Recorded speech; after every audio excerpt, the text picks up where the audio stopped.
right, since we've been talking a lot about hormones lately, let's talk about the thyroid. It's a gland in your neck that produces hormones in connection with the adrenals and sex glands. If it's overactive, it's called hyperthyroidism or Graves, and if it's underactive, it's called Hashimotos. And the main hormone that it produces is called thyroxine, which affects energy, growth, digestion, metabolism, body temperature, heartbeat, and all kinds of other important stuff.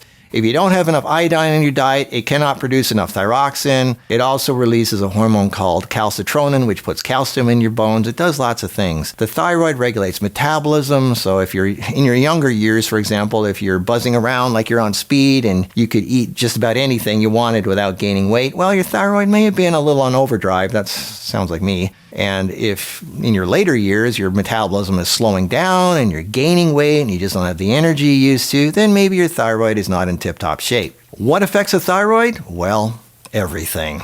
There are obvious things like low iodine or too much radiation, like from annual mammogram, breast x-rays, and dental x-rays. But not everyone who gets those ends up with a malfunctioning thyroid. Why is that?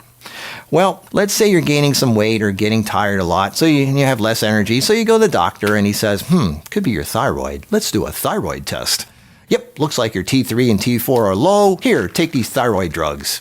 You know what he's doing? He's doing nothing but trying to hide symptoms. That's like somebody lying on the ground turning blue because they're having breathing problems. So the doctor looks down at the guy and says, somebody stick a breathing tube down that guy's throat. Doesn't seem to be working very much. Give him a bunch of drugs. Still doesn't seem to be working very much. Doc, hurry up. He's turning really blue. He's about to die. Okay, looks like we're going to have to do an emergency lung transplant. Meanwhile, somebody walks by in the background and goes, excuse me, maybe if you stop stepping on his throat, he could breathe.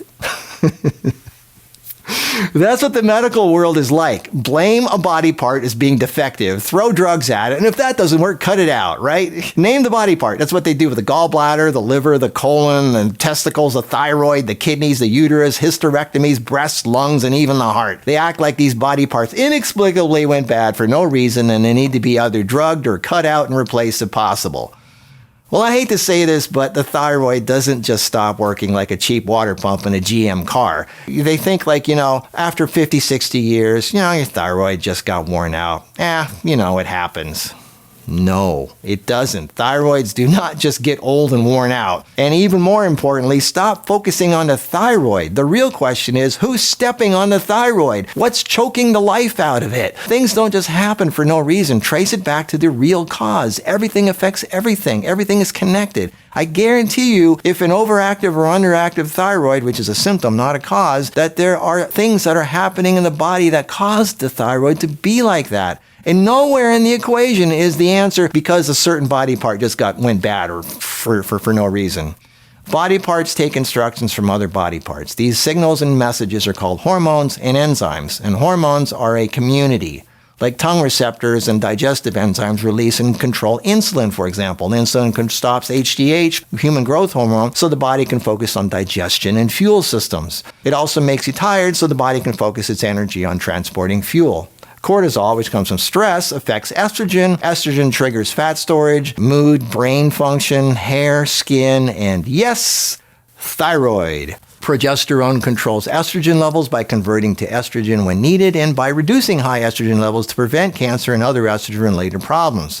When a typical person in the fast-paced, modern comfort food world has menopause, estrogen levels drop and progesterone drops dramatically. So without enough progesterone to keep estrogen in check, estrogen becomes the dominant hormone, which leads to all kinds of problems like weight gain, insomnia, depression, lack of libido, and drumroll, thyroid dysfunction. All right, so you know how women love their carbs, they love their sweets, their bread, their cookies, their crackers, their pasta, their pizza, their pastries, their ice cream, their shakes, their fruit juice, and their granola bars, right? They also love their cheese, their milk, their cream, their butter, their ice cream, their white creamy salad dressings, and anything else made from dairy. And of course, that one glass of wine has got to be thrown in there somewhere, all of which is highly estrogenic. Then there's the coffee. Oh, the coffee. You know, the energy drinks and the chocolate and anything else made with caffeine. So the adrenals are like, oh, please, give me a break. The adrenals get a headache. What do adrenals do? They create hormones. And then there's all the fried food and all the fatty food that clogged up the liver. So what does the liver do, among other things? Well, it creates and regulates and recycles hormones. Okay, and then there's all that wheat and dairy and sugar that's coated the female parts with mucus and starting to form fibroids. What do female parts do? Create hormones. Seeing a pattern here, right? Oh, well, okay. So all these body parts are all this stuff that I'm saying, all this food and all this lifestyle stuff affects your hormones because all those parts create hormones. All right, what do hormones do? Well, they regulate and affect just about everything in the body. Remember, hormones affect other hormones. The thyroid gland is regulated by the pituitary gland, which is regulated by the hypothalamus, both of which are located in the brain, you know, that place where stress likes to hang out. The hypothalamus gland creates a hormone called thyrotropin-releasing hormone, TRH, which then in turn tells the pituitary gland to release a hormone called thyroid-stimulating hormone, that's TSH. For those of you who really care, finally, TSH stimulates the thyroid to produce its hormones, which include calcitonin T1, T2, T3, and T4. What happens when hormones are out of whack? Name just about any health condition. Everyone knows, hot flashes, night sweats, mood swings, depression, heart problems, too much energy or too little energy. Reproductive issues, memory problems, hair problems, skin problems, weight gain or weight loss, fibroids, fibromyalgia, and ultimately, of course, cancer, especially of the reproductive parts. But that's actually just scratching the surface of what's affected by hormones. Okay, so here we are back at the beginning. We're at the doctor's office, right? He sees the weight gain and the low energy, so he does a thyroid test and prescribes thyroid medication. And guess what? The medication causes even more things to malfunction and get worse. Oh, the wonderful world of meds. Or maybe the doctor sees your age and immediately assumes your weight gain and low energy is simply because you're going through menopause and your progesterone levels are way low. So he prescribes progesterone cream, hormone replacement therapy, and bioidentical hormones. But does he ever for 1 second ask you, how much bagels, ice cream, and cheese do you eat every week? How much coffee and wine do you drink? Do you smoke weed? When do you go to sleep? How much sunlight do you get? How much do you exercise and move your body? How much stress are you going through? How's your relationship? How's your financial situation? Doesn't even cross their mind, right? They see low hormone levels, so they blindly then just idiotically prescribe thyroid drugs, progesterone cream, and hormone replacement therapy or bioidentical hormones, which aren't really bioidentical in any way. And most of these are also much stronger than normal human hormones, and because of their considerably stronger effects, can further increase the risk of cancer, strokes, heart attacks, because they promote blood clots and stuff like that. Now, sure, it makes you feel good. Everybody says, well, yeah, but it changed my life. I took it, and it just made me feel so much better. Well, sure, you could say the same thing about cocaine and heroin. Just because it makes you feel better doesn't mean it's good for you. It may help short term, but it's just masking the symptoms and not addressing the cause. It's like people with guns coming into your house and forcing you to do things. There may be some semblance of law and order for a while on the surface, but underneath there's a serious unrest, and the problems are just going to get worse until stress creates cancer that brings the whole house down. The only way for a household to last is peace and harmony, and that could only happen if every being in that house is allowed to be free and do what it does best. And your body is your house. Your organs and your body parts are a community that needs to work together as one. And hormones are the way they speak to each other. It's their language.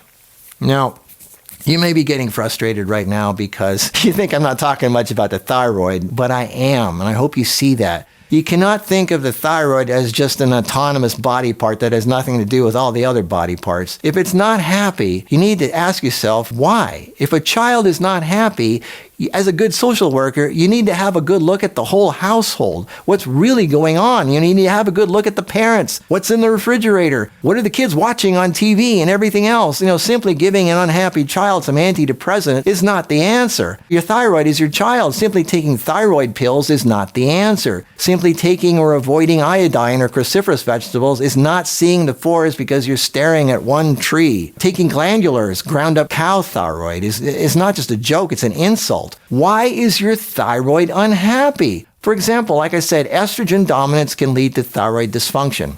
Well, what causes estrogen dominance? Follow the trail. What's in your fridge? Dairy, ice cream, cheese, butter, milk, cream sauce? Do you like that glass of wine? Do you use nonstick cookware and frying pans? Do you drink out of plastic water bottles? Those are all highly estrogenic. What laundry detergent are you using? Or toothpaste? Can you tell me the ingredients in your shampoo? Do you have metal tooth fillings? Do you do hormone replacement therapy or bioidentical hormones or birth control pills or or antibiotics or antidepressants or pain meds or energy drinks or double latte espressos? Do you smoke? And I don't just mean cigarettes. Do you get your 10,000 steps a day, or do you just sit all day? Do you exercise? Do you do resistance training? Do you get sunlight? Do you stop eating 4 hours before bed? Or do you snack all day and keep your insulin levels sky high all day long? Are you in a stressful relationship? Do you have money worries? Or is the internet driving you crazy? Are you going to sleep early enough, like 9 or 10? Are you getting enough sleep, like 8 hours? Do you crave sweet stuff? If you're not doing refined carbs, then are you mainly doing sweet fruit like mangoes, grapes, and bananas instead of leafy greens and more savory, bitter foods that help digestion and keep your liver clean?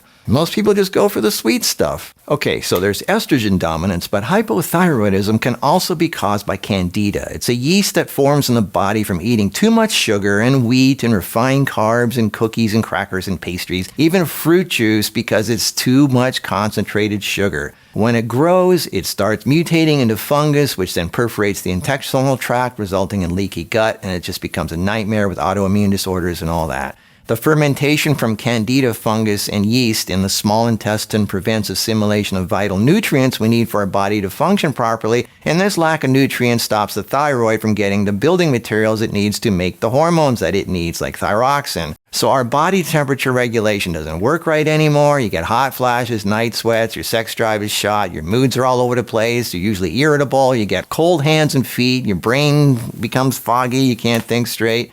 And one of the products that candida creates is ethanol alcohol, which has been documented to cause brain and nervous system damage. The ethanol alcohol created by the fungus makes a person like semi-drunk because you got alcohol in your system. And that's another reason why people start craving these foods, and it leads to brain fog, poor memory, slow speech and thinking. A healthy body can break down small amounts of ethanol, but remember, candida hinders nutrient absorption, so glands cannot produce the hormones and enzymes anymore to break down the ethanol, so body temperature regulation doesn't work right anymore. Okay, so there's estrogen dominance and candida, which is totally from diet. But another cause of hypothyroidism is chlorine and fluoride in the city water. It knocks out the thyroid, not only from drinking, but also from hot showers and hot tubs. That steam, that hot steam you like is coming out of the shower from hot water and all that. That's chlorine vapor you're inhaling directly into your lungs and into your bloodstream. That's another reason to do cold showers, right? It's really healthy. I keep talking about it. And women, yes, women too. Women, it is so healthy to do cold showers, and also get a whole house water filtration system. Those little things that you screw onto the faucet, those are useless. Forget those. You just can't possibly filter all the chlorine out of the water with that volume of water with those little tiny things you screw on the end. Don't just get a whole house water filtration system if you can afford it, if you don't want your thyroid taken out. Bromine messes up the thyroid. Bromine is in baked goods and soft drinks and sports drinks and medications and brominated vegetable oils. Again, bad diet. Then there's stress. Huge factor. Stress can mess up the thyroid. And then there's alkaline. Oh my God, the alkaline water thing. Alkaline antacids, calcium pills. I've done so many videos on alkaline water, yet so many people still fall for that myth, even raw foodists. Stop it. Stop the calcium pills and antacids. Just learn to eat right. Then there's antibiotics. They wipe out your gut flora, which is vital for nutrient absorption needed for the thyroid. Antibiotics can stay in your system for years. And if you have low thyroid, don't take iodine drops. They're too strong and they're too toxic. Eat seaweed like my sea moss. And you need to run and jog every day, swim, dance, jump up and down, get your body moving. Just move your body. Alternate hot and cold in the shower so you get circulation going. Clean your liver. Get my liver formula, marcusliverformula.com. Take the herbal vitamin C. It's necessary. Fasting helps. Don't use toothpaste with fluoride in it. That messes up the thyroid. Stop getting x-rays if you can. Progesterone creams and drugs mess up the thyroid.